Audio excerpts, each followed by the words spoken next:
sabi ni PBBM, government effort versus corruption ay nagbo-boost daw ng confidence sa ating mga investors. Sigurado ka ba dyan sa sinasabi mo? Kung ikaw manghihikayat ka ng investors at kung ako ang investors sa isang bansa na alam ko talamak ang corruption, bakit ako mag-i-invest dyan? O, di ba? Titingnan natin maigi. Unang-una kasi, kapag ang isang bansa ay hindi tiyak na sistema ng batas, nakakatakot yan. Ha? Nakakatakot yan. Alam kong bakit. Kung ako investor pinapahina ng korupsyon ang hustisya. No? Nakakatakot ang mga nakakatakot kasi kung ako isang investor na kung sakaling magkaroon ng mga alitan o kaso whatsoever etc. Baka hindi lang mapakinggan ng patas kundi kung hindi ako maglalagay o magbibigay ng pera para lang paboran ako or ganon etc. Ganon ang hindi tiyak na sistema ng batas kung sa isang bansa. 'Di ba? Ngayon, ilang buwan na ang infrastructures, alam ko yung proseso matagal.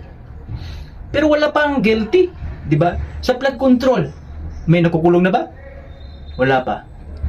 Ganyan tayo kahina pagdating sa mga investigasyon, pagdating sa corruption. Kasi nga, may mga tao na masasagasaan, may mga tao na lilitaw, may mga tao na involved na ayaw ipalabas at sabihin. Bakit? Kanino ba? Sino ba ang may authority? Di ba ang taong bayan? Dapat kami pag magsabi na where's our money, dapat yan transparency, nagkikita. Pero walang transparency and accountability, di ba? Lagi nga naman sinasabi na meron, pero wala naman. Ilang buwan na, wala pa rin. Kaso, ngayon ang flood control, pinalitan na naman ng Dolomite Beach investigation ngayong Nobyembre. Ano na nangyari? Kaganda-ganda ng Dolomite Beach ngayon, maraming nagikinabang nung panahon ni former Duterte. Pero bakit iimbestigahan pa?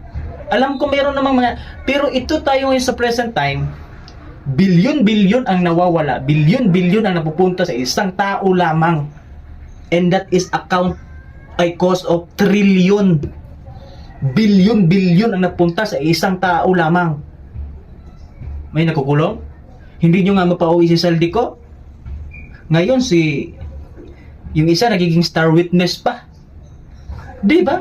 Kung ako investor, matatakot ako mag-invest sa bansa mo.